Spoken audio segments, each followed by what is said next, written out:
vamos falar de um tema que sempre foi um tabu.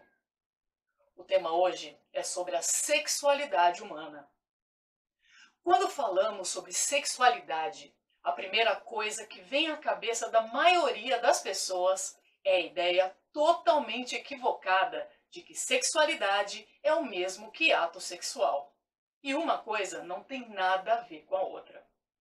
Se eu pedisse agora que me dessem uma definição de sexualidade, alguém conseguiria fazer isso tranquilamente? Sei que para algumas pessoas sim, porém para a maioria, o conhecimento sobre os preceitos que envolvem a sexualidade está recheado de mitos e tabus, que foram transmitidos e fortalecidos de geração em geração de maneira muitas vezes opressora.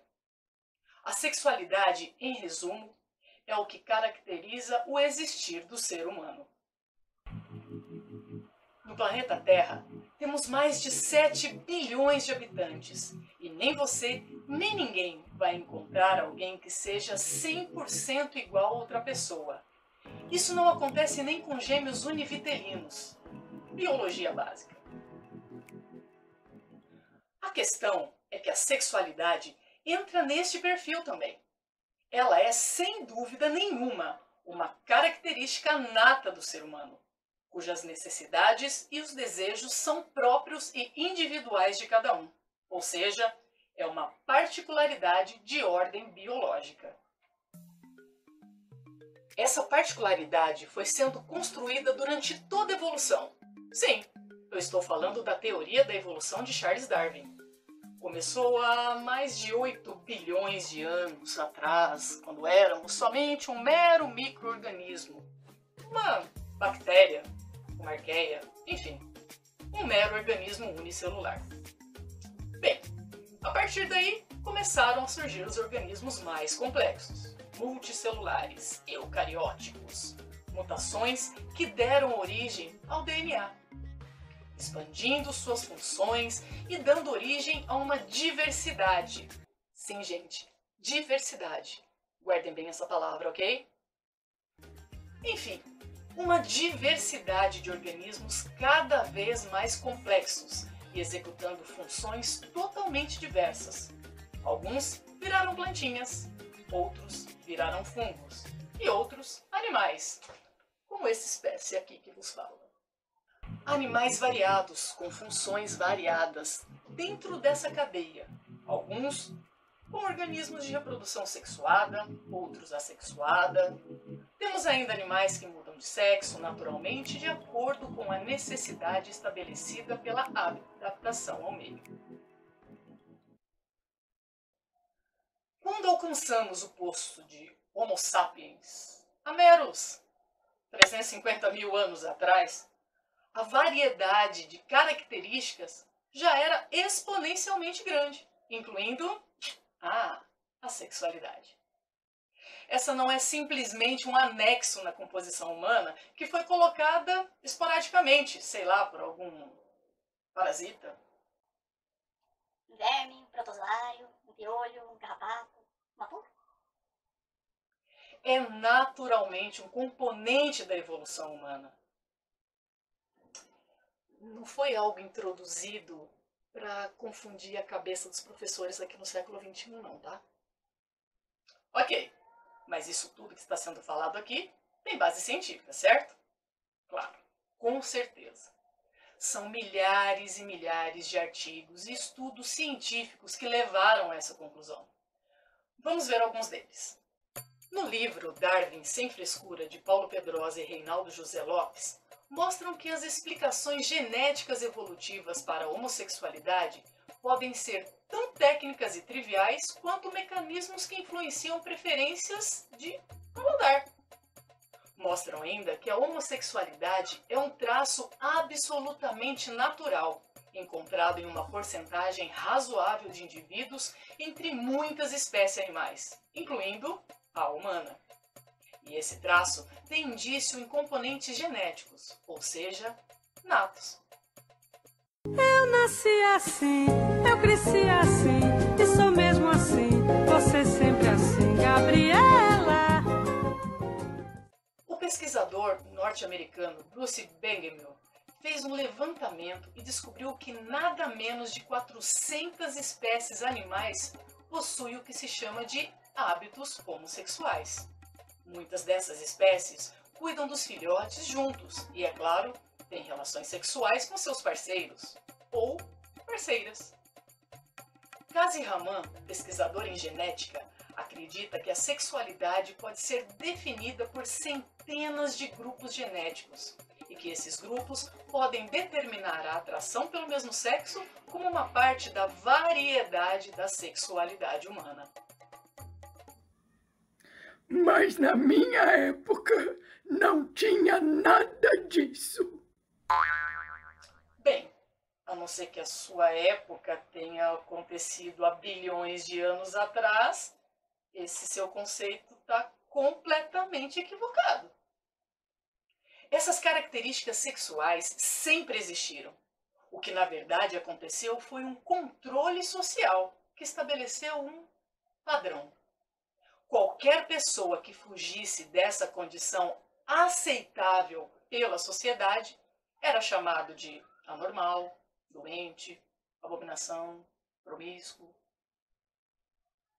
A OMS, Organização Mundial da Saúde, já declarou que homossexualidade e transexualidade, 1990 e 2018 respectivamente, não se configura uma doença, ou seja, não tem nada de anormalidade, nada de doença, nada de abominação, nada de falta de vergonha na cara. É parte da natureza evolutiva. Além disso, muita gente confunde as expressões de sexualidade humana com sexo biológico, ou seja, se baseiam naquela característica definida pelos cromossomos X e Y, de aparência física, levando em conta apenas as genitais aparentes. O problema é que quem defende essa lógica não tem o hábito de analisar, ler ou debater novas descobertas científicas. Centenas de cientistas estudam, fazem testes, análises, debatem, pesquisam de novo, defendem hipótese para outros cientistas estudarem, fazerem novos testes, analisarem, encontrar novas alternativas que vão se ampliando ano após ano, década após década, para uma pessoa quebrar tudo isso com as afirmações do tipo: mas na minha opinião... Tu tá ligado aí que eu recebi um lance aqui no WhatsApp, tá ligado? Que tá falando outras coisas aí, meu. É necessário entender que a sexualidade não é uma escolha, não é opção. Há quem pense que o indivíduo escolhe ser homossexual, e isso não é verdadeiro. Não é questão de opção, é questão de sentimento, pois a pessoa sente o desejo e muitas vezes apaixona-se por uma pessoa do mesmo sexo, independente da sua vontade, da sua escolha, da mesma forma que uma pessoa heterossexual sente atração e se apaixona por uma pessoa do sexo oposto. E não sabe explicar por que sente tal atração, da onde ela surgiu, e não conseguiria mudar essa situação mesmo que quisesse. Michel Foucault disse várias vezes o que não é mais novidade.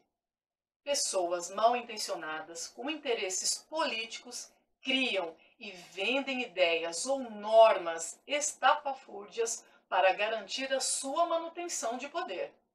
Um exemplo bem recente dessas ideias sem noção foi a tão falada ideologia de gênero. Ideologia de gênero? Não. Basta refletir um pouquinho para perceber que ideologia de gênero não existe. Ela é uma fantasia criada para confundir pessoas. Ninguém muda o sexo de ninguém. Veja o seu caso, por exemplo. Você mesmo. Acha possível que alguém consiga te convencer a deixar de ser heterossexual? Não é? Viu como essa ideia é ridícula? Ah, porque o filho da Claudete virou viado. A pessoa vira médico, vira vegetariano, vira coach, vira crente, vira folha, vira lata, vira lobisomem, vira cadeira do The Voice, se vira nos 30, vira no giraia. Mas viado, ninguém vira. Eu nasci viado, continuo viado, pra sempre serei viado, morrerei viado. Todas as minhas referências foram e são, em sua maioria, heterossexual. Quer dizer, eu sou viado autodidata. Aprendi sozinho. Bem, pode ser que isso te deixe meio perdido, mas calma. Ninguém vai sair daqui, depois desse vídeo, um expert em sexualidade humana. Vamos um passo de cada vez. A gente já fez um resumo sobre a sexualidade como um componente da evolução humana. E já vimos que essa está biologicamente construída nos corpos, certo? Ok. Essa variedade da sexualidade humana provavelmente te deixa um pouco perdido. Um exemplo é quando são utilizadas as siglas do tipo LGBTQIA+. Há quem ache ser confuso e até um exagero essas 7 letrinhas. Mas o que você não sabe é que existem mais de 30, isso mesmo, 30 tipos de sexualidade cientificamente reconhecidos. Então agradeça, porque poderia ser bem pior. Poderíamos ter uma sigla hipotética, tipo LGBTQIAPMTFDHSAXNRK+. E seriam somente essas porque algumas palavras do alfabeto se repetiriam muitas e muitas vezes. Para entender alguns termos, vamos ver a diferença entre pessoas cis e pessoas trans. A pessoa cis é aquela que se identifica com seu gênero de nascença, enquanto a pessoa trans não se identifica com seu gênero aparente determinado no nascimento. Por exemplo, Alessandro nasceu com genitais femininos e foi tratado como menina até os 18 anos, mas fez sua transição. Hoje, Alessandro é um homem trans. Vitória nasceu com genitais masculinos e foi tratada como menino até os 36 anos de idade, quando fez a transição. Vitória é uma mulher trans. Ser uma pessoa cis ou uma pessoa trans é uma identidade de gênero. Identidade de gênero é o modo como a pessoa se reconhece, independente do seu gênero de nascimento. Pode ser uma pessoa que nasceu com características físicas masculinas, mas se identifica como mulher, ou vice-versa. Assim como aquelas pessoas que não se identificam com gênero nenhum, ou mesmo pessoas que migram entre um gênero e outro. E cada pessoa possui uma orientação sexual.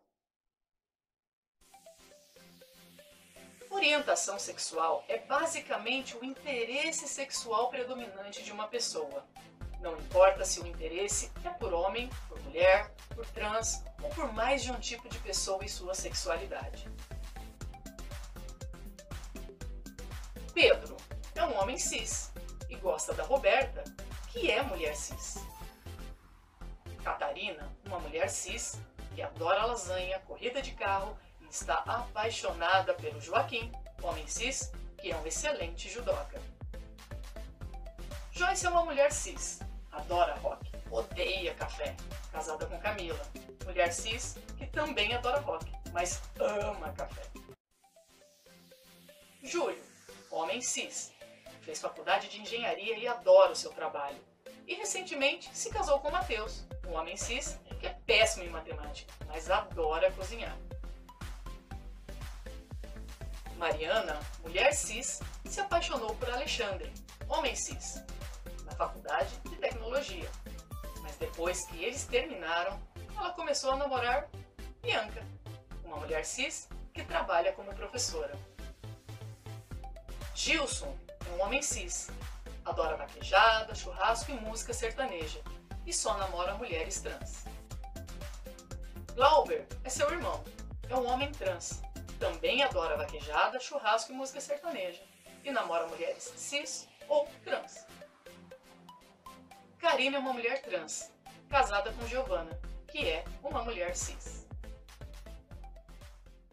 Agora, vamos deixar uma coisa bem clara. Todas as orientações sexuais devem acontecer de maneira em que todos os envolvidos realizem seus relacionamentos de maneira prazerosa e voluntária. Ou seja, não cabe qualquer tipo de violência.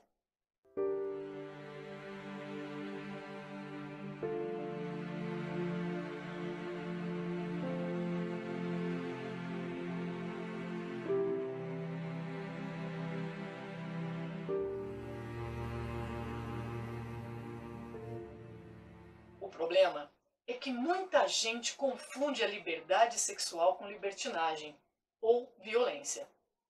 Quem utiliza seus desejos sexuais para justificar a violência é nada mais, nada menos que um criminoso. O problema também é que existe uma lenda urbana que afirma que homossexuais são os responsáveis por estupro, pedofilia, entre outras violências sexuais. Vamos esclarecer alguns desses mitos. Estupro. Ilana Casoy, criminóloga e escritora brasileira, afirma que estupradores são homens que se identificam como heterossexuais, que fazem questão de vender a fama de machão. As vítimas são a maioria mulheres cis, mas também há casos em que ocorrem estupros a mulheres trans. Não existe registro de estupro cometido por mulheres lésbicas ou homens trans. Pedofilia. Homossexualidade não está ligada à pedofilia. Pesquisas apontam que os abusos sexuais acontecem predominantemente por homens que se identificam como heterossexuais. Pais, padrastos, avós, tios, primos, amigos da família ou pessoas de confiança da família são os mais constantes. Lembrando que esse tipo de abuso ocorre em mais de 80% das vezes dentro da casa das vítimas. Essa categoria de fake news tem por objetivo tirar o foco dos verdadeiros criminosos. Deprecia pessoas pela identidade ou orientação sexual LGBTQIA+, enquanto resguarda os verdadeiros criminosos, que se dizem, na maioria das vezes, pessoas de bem, ou são aqueles de aparência ou socialmente aceitos.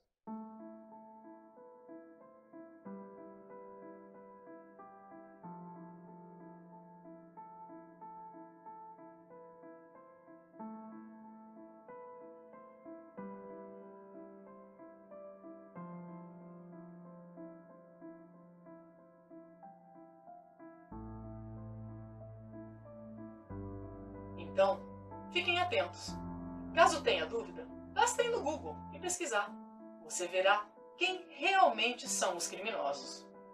Enquanto somos induzidos pelas redes sociais a mudar o foco dos verdadeiros criminosos, batemos recordes de mortes contra LGBTQIA+, violência contra a mulher, estupro e abuso sexual infantil.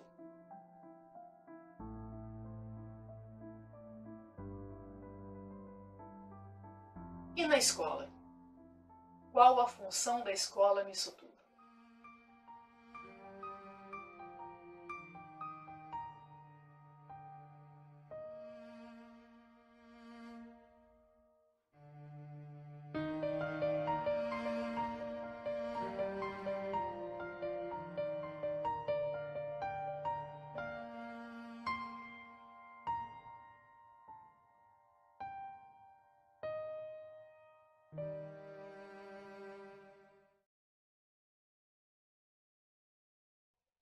Cabe à escola defender sua existência como meio divulgador da verdade.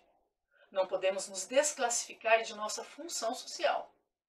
Temos, sim, que potencializar a escola como meio de difusão da ciência. Somos protegidos por lei e temos bases curriculares que nos garantem realizar nosso trabalho. A escola muda a história das pessoas e tem o poder de atuar, sim, para baixar os níveis de índice de violência, índice de preconceito, índice de exclusão social. Acha que não? Basta olhar a situação da escola na história. Então, segue como sugestão esse vídeo disponível no YouTube. E agora? Vamos trabalhar o currículo?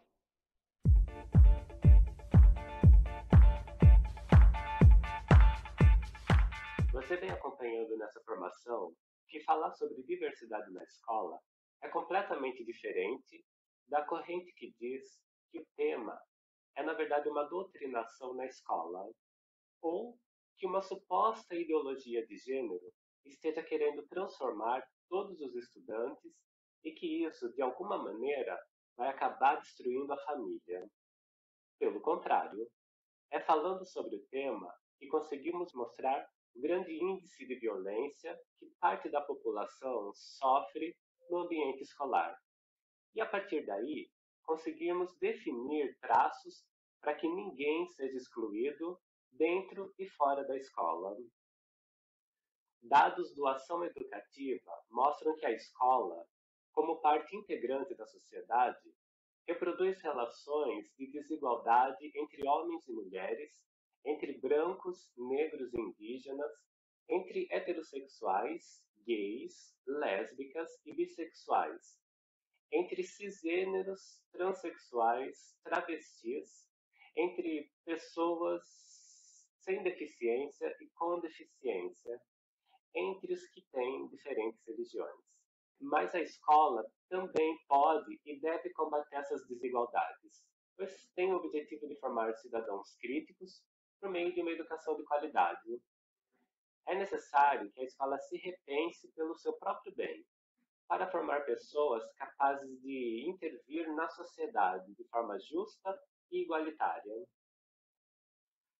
Um estudo da ONG Reprolatina, em 11 capitais do país, comprova que o ambiente escolar é extremamente homofóbico e heteronormativo, com a intenção de evitar conflitos com setores civis mais tradicionais, enquanto expõe esses sujeitos em situação de vulnerabilidade social, e entende-se aqui que a popularização do termo homofobia se refere, na verdade, à LGBTfobia.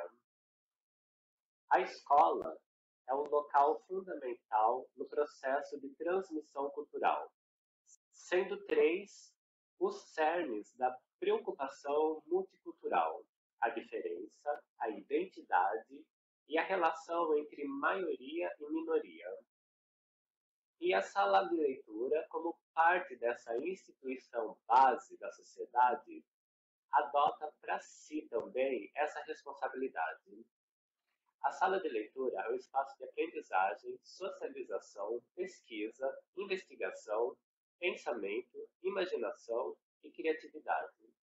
E o público desse espaço encontra-se em processo de se reconhecer como indivíduo inserido numa sociedade e atribuindo a esse ambiente o papel de formador de opiniões e que pode ser um instrumento decisivo na formação de sujeitos críticos. Dessa forma, é fundamental o uso da sala de leitura para debate de temas transversais, por meio de conversas, mediação de leituras e eventos em conjunto com toda a comunidade escolar, os estudantes, os pais, os professores e gestores. Para tanto, é vital a participação do professor da sala de leitura, uma vez que a mediação cultural é o cerne da ação desse profissional. A tarefa de orientar os alunos na utilização do ambiente de leitura, principalmente de despertar nele a consciência leitora, são as atribuições mais reveladoras na natureza educativa desse trabalho na escola. Mas não basta ter consciência de igualdade. Precisamos de instrumentos. A ONG Pathfinder Internacional fez um estudo realizado com recursos do Fundo Nacional de Desenvolvimento da Educação, vinculado ao Ministério da Educação, envolvendo mais de 1.400 pessoas, entre estudantes, professores, gestores e autoridades públicas.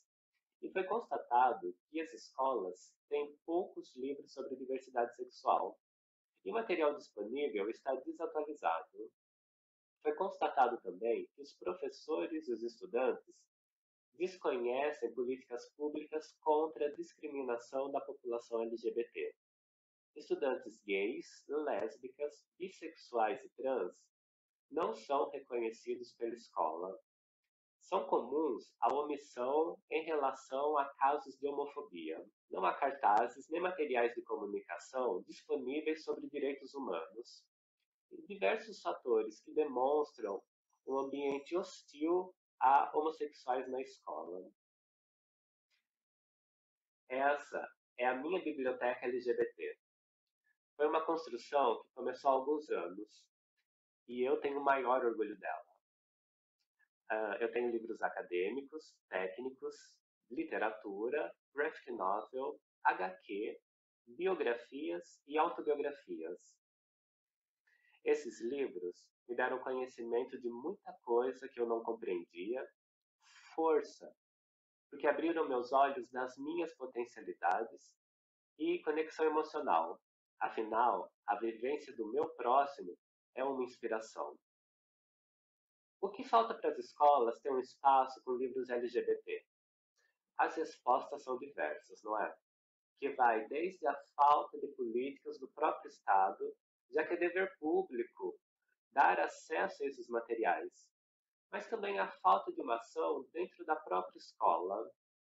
Na indicação literária de 2021, que a COPED abriu, pedindo que alunos e professores sugerissem títulos literários, a adesão quanto ao tema LGBT foi quase inexistente, sem contar a fraca participação das escolas nesse programa que foi para lá de democrático. Como a gente pode começar a mudar esse cenário? Uma dica a curto prazo é através de mediações culturais. Há diversas formas de realizar a mediação cultural, que é definida como um conjunto de metodologias utilizado para a efetivação de uma política cultural através de recursos humanos e materiais. Vamos a algumas sugestões. Conversando com os estudantes e questionando qual a principal fonte de informação que eles se orientam quanto ao tema. Roda de conversas convidando, por exemplo, uma drag queen. Incentivando ações afirmativas com a participação das mais variadas tribos da escola. Criação de boletins escolares com sugestões de textos. Disponibilidade de materiais online. Compartilhamento de ações de outras escolas. Apresentação de saraus, palestras, teatros sobre LGBTfobia. Dinamizando experiências onde um se coloca no lugar do outro. Realizando sessões de filmes. Fazendo campanhas com arrecadações para a aquisição de livros sobre o tema. Indicando obras quando abertas às indicações literárias pela COPED. Um caminho para se chegar a uma escola sem homofobia, que respeite as diversas orientações sexuais e identidades de gênero, é elaborar planos de ação que focalizem de forma institucional as discriminações contra a diversidade sexual no cotidiano escolar. Negar visibilidade às questões de gênero num espaço decisivo na formação do sujeito é negar também a prática plena de cidadania. Portanto, compreender que não tocar nesses tópicos não torna a situação inexistente. E nem deveria. Ser diferente é lindo. E falar sobre é uma das formas mais eficazes de contorná-la. O silêncio é a maior forma de opressão, e a voz é a maior arma contra ele.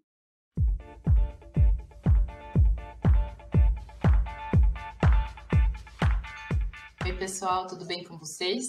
Estamos aqui nesse ATPC coletivo, falando sobre gênero e diversidade. E eu vou comentar um pouquinho com vocês como que isso acontece na área de ciências humanas. Bom, o que a gente tem, quando a gente fala de currículo e de sermos educadores da rede?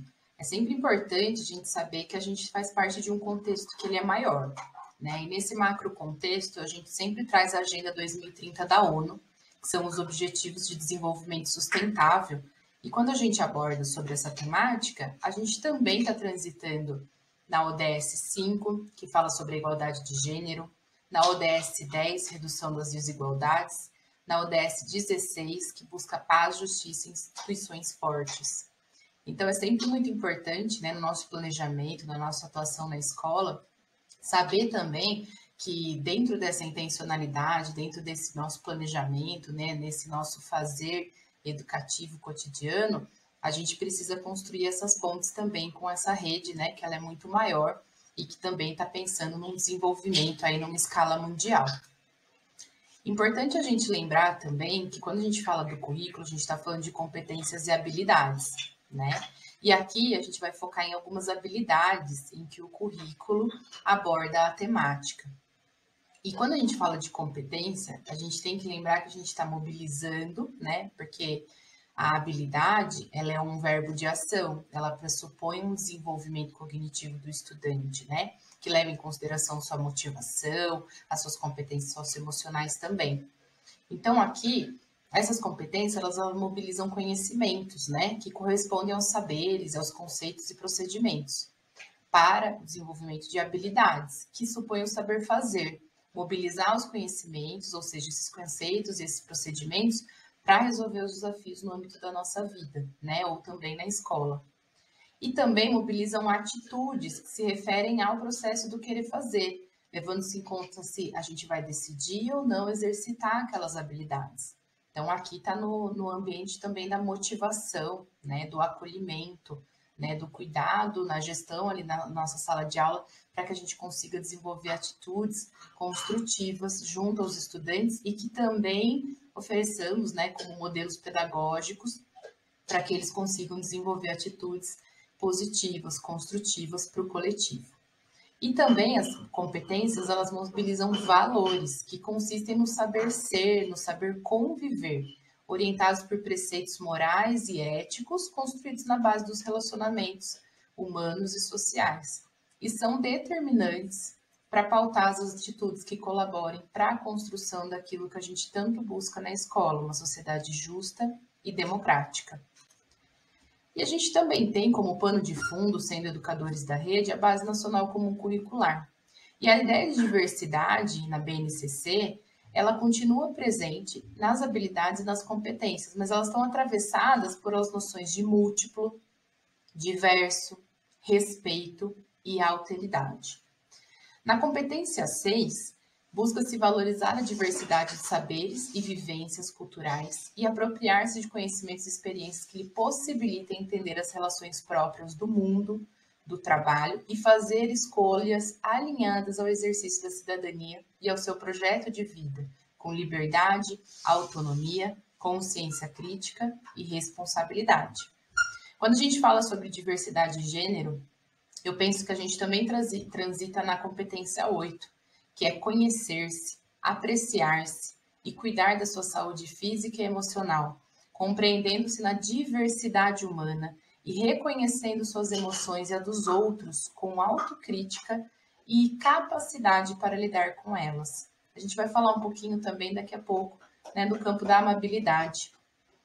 E aqui também, essa temática, ela atravessa a competência 9, que é exercitar a empatia, o diálogo, a resolução de conflitos, a cooperação, fazendo-se respeitar e promovendo o respeito ao outro e aos direitos humanos, com acolhimento, valorização da diversidade de indivíduos e de grupos sociais, seus saberes, identidades, culturas e potencialidades, sem preconceitos de qualquer natureza. E aí a gente tem também, né, as competências socioemocionais. E a nossa rede está muito pautada, né, na parceria com o Instituto Ayrton Senna, que mapeou essas macrocompetências. E aqui a gente considera a amabilidade. E dentro dela, o exercício constante da empatia, de se colocar no lugar do outro, no ponto de vista do outro, buscando conexão e vínculo. E também o respeito, né? Compreender aquele que é diferente de mim e o que eu posso aprender com isso, o que a gente pode construir junto. E aí a gente chega no currículo, né? Então, assim, vejam todo esse movimento que a gente pode dizer de funil, né? Pensando numa analogia, a gente parte lá do macro e vem para aquilo que orienta diretamente o nosso fazer pedagógico na sala de aula.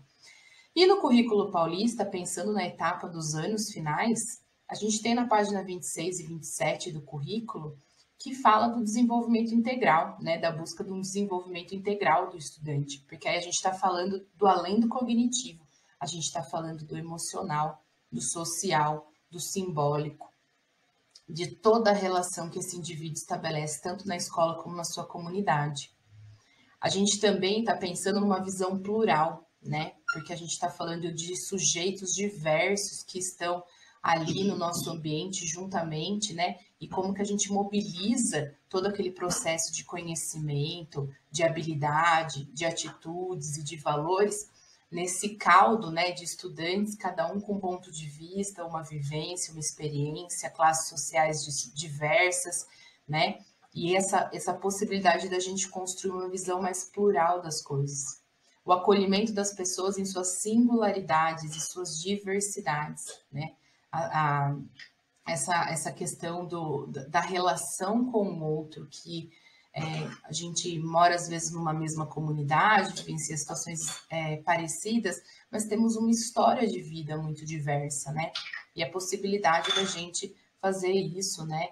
Construindo uma sinergia para que a gente consiga desenvolver aí as habilidades junto aos estudantes de uma maneira que ele se sinta seguro. Construir uma escola como espaço de aprendizagem, de cultura e democracia. Combate à discriminação e ao preconceito em todas as suas expressões, bem como a afirmação do respeito às diferenças sociais. Então, isso tudo está no nosso currículo, né, no nosso material de apoio, né, e não só de apoio, mas o material que orienta a nossa prática pedagógica na rede pública do Estado de São Paulo.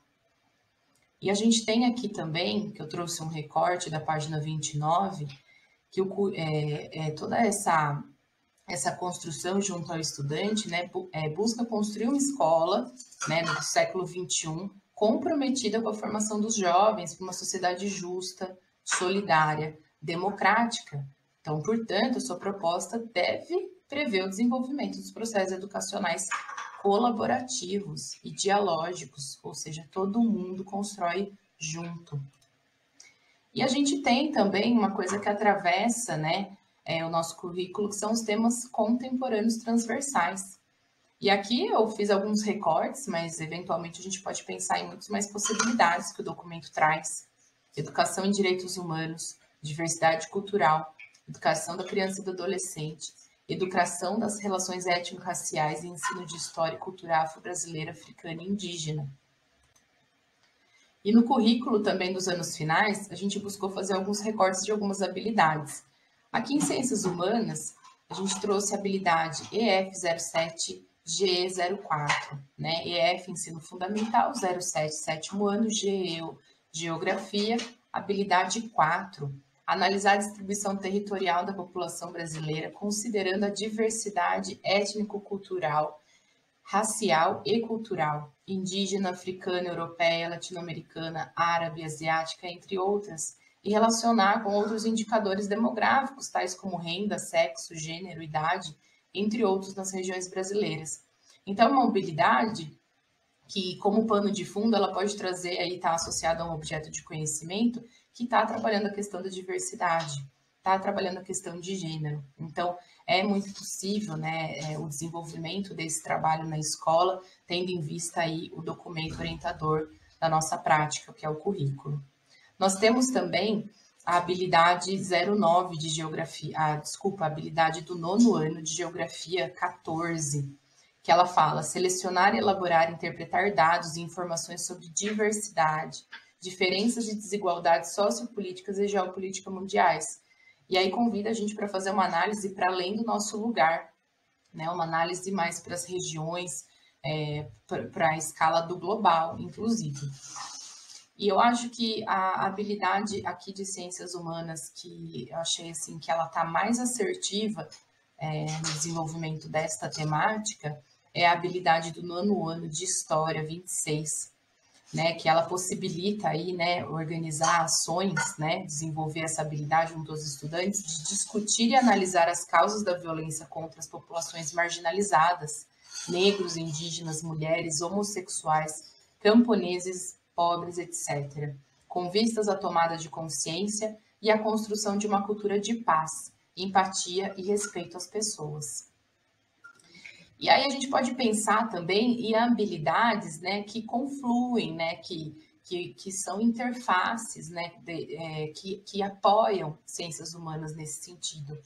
E aqui a gente fez um aporte aí com linguagens, porque essas habilidades, além da de arte, né, que possibilita desenvolvimento de teatro e toda uma subjetividade para compreender, inclusive empaticamente, os lugares, essas comunidades e toda essa diversidade, essas habilidades de língua portuguesa que atravessam o 6º e o 9º ano com as suas variações, elas estão buscando produzir notícias, reportagens, infográficos, podcasts, entrevistas, cartas de leitor, comentários, possibilita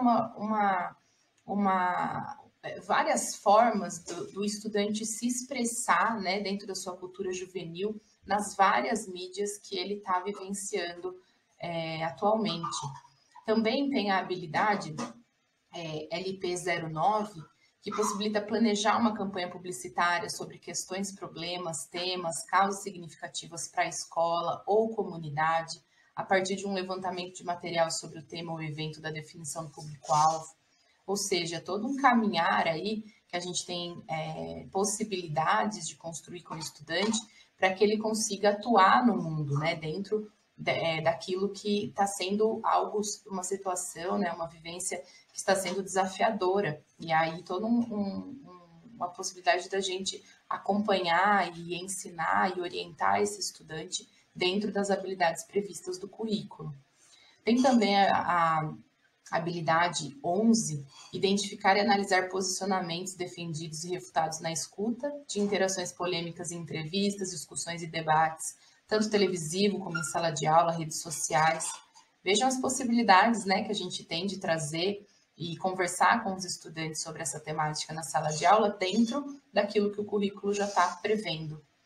Olha só a habilidade 22, né, ela varia entre A e B. Analisar pontos de vista, reivindicações, levando em conta seu contexto de produção e as características dos textos reivindicatórios ou propositivos. Né? Então, aqui a gente pode também pensar em possibilidades aí com o estudante de análise de legislação, de argumentos, né? de manifestos, eventualmente. A variação, né, 22B, produzir textos reivindicatórios ou propositivos sobre problemas que afetam a vida escolar ou da comunidade. E aí, né, a gente chega para a habilidade 24, discutir casos reais ou simulações submetidos a juízos que envolvam supostos desrespeitos aos artigos do Estatuto da Criança e da Adolescência, Código de Defesa do Consumidor, Código Nacional de Trânsito, ou também de regulamentações do mercado publicitário, entre outros, como forma de criar familiaridade com a leitura e análise de textos legais. E também reconhecer o caráter interpretativo das leis e as várias perspectivas que podem estar em jogo. Olha que interessante, né? Caminhos que confluem aí com a área de ciências humanas, pensando no tema de diversidade e gênero. E aí a gente chega na etapa do ensino médio. E lá no ensino médio, né, eles escrevem ali no currículo, né, a gente deixou até linkado aqui também, na Resolução 3 de 2018, que o ensino médio ele deve assegurar em todas as modalidades de ensino princípios específicos. A gente trouxe um recorte aqui do 5º, né, que é compreensão da diversidade e realidade dos sujeitos, das formas de produção e de trabalho e das culturas. E aí, pensando no currículo do ensino médio, a gente está trabalhando por áreas, né? E a área de Ciências Humanas e Sociais Aplicadas, ela tem aí a parceria com Filosofia, Geografia, História e Sociologia. E aqui, para esse ATPC, eu achei interessante trazer o recorte da Sociologia. Quando a gente entra lá no currículo, a gente tem a habilidade de Ciências Humanas e Sociais Aplicadas, e dentro da habilidade, os objetos de conhecimento, que cada componente curricular vai desdobrar a sua ação pedagógica junto ao estudante dentro dessa habilidade. Então, por exemplo, a habilidade 102. Identificar, analisar e discutir as circunstâncias históricas, geográficas, políticas, econômicas, sociais, ambientais e culturais de matrizes conceituais, etnocentrismo, racismo, evolução, modernidade, cooperativismo, desenvolvimento, etc., avaliando criticamente seu significado histórico e comparando as narrativas que contemplem outros agentes e discursos. No objeto de conhecimento da sociologia, busca-se trabalhar discursos racistas, etnocentristas, evolucionistas e sua contraparte nas sociedades contemporâneas: eugenia, arianismo, colonialismo, relativismo cultural e o multiculturalismo. Aqui a gente recortou uma outra habilidade também, em que no objeto de conhecimento de sociologia busca-se trabalhar a desnaturalização das formas de desigualdade e intolerância para a promoção dos direitos humanos. Então aqui a gente também consegue fazer aquele link lá com a ODS, Direitos Humanos, e ampliar inclusive a lente para abordar essa temática em sala de aula. Temos aqui também a habilidade 503, que é identificar as diversas formas de violência, física, simbólica, psicológica, suas principais vítimas, causas sociais, psicológicas e afetivas, seus significados e usos políticos, sociais e culturais, discutindo e avaliando mecanismos para combatê-las, com base nos argumentos éticos. No objeto de conhecimento da sociologia, temos aqui as formas e dimensões da violência, física, psicológica e simbólica. E aqui também um outro recorte desta habilidade, que é analisar os princípios da Declaração de Direitos Humanos, recorrendo às noções de justiça, igualdade, fraternidade, identificar os progressos e entraves e a concretização desses direitos nos diversas sociedades contemporâneas, promovendo ações concretas diante da desigualdade e das violências desses direitos em diferentes espaços de vivência, respeitando a identidade de cada grupo e de cada indivíduo.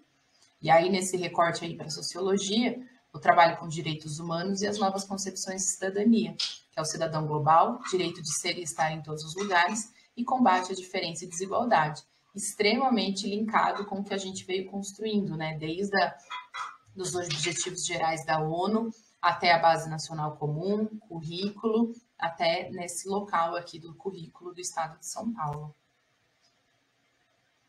E aí, é importante a gente relembrar que essas competências e habilidades apoiam para respeito da individualidade do estudante e apoiam a construção da sua identidade. É na escola que ele está, nesse apoio que a gente oferece, dentro desses documentos que orientam o nosso trabalho, apoiando a construção, o acolhimento, segurança e para a construção da sua identidade. A escola, enquanto ambiente de acolhimento e segurança, portanto, ela deve ser protetiva para esse estudante, garantindo seus direitos, oferecendo espaços para o estudante viver e existir com dignidade. E aqui a gente apresenta um material de apoio, que é possibilidades para rodas de conversa, dentro do que está previsto no currículo, que é Círculos de Paz. Nesse material aqui, ele é totalmente desenvolvido pensando no contexto da escola, e tem roteiros, que a gente pode desenvolver rodas de conversa com os estudantes. Eu sugiro o módulo 6, Conversas Difíceis Mais Importantes. Por exemplo, o impacto da fofoca, vamos falar de bullying, pensando sobre gênero e violência, pensando em respeito e igualdade de gênero. Vocês encontram esse material aqui, nesse link, e tem vários caminhos aí bem interessantes, extremamente alinhados aí com o currículo, para a gente desenvolver conversa com os nossos estudantes. Aqui a gente deixa dicas de materiais de apoio, no material que chega para vocês no comunicado, vocês conseguem acessar, formações, podcasts, e a gente espera que vocês tenham gostado. Muito obrigada e até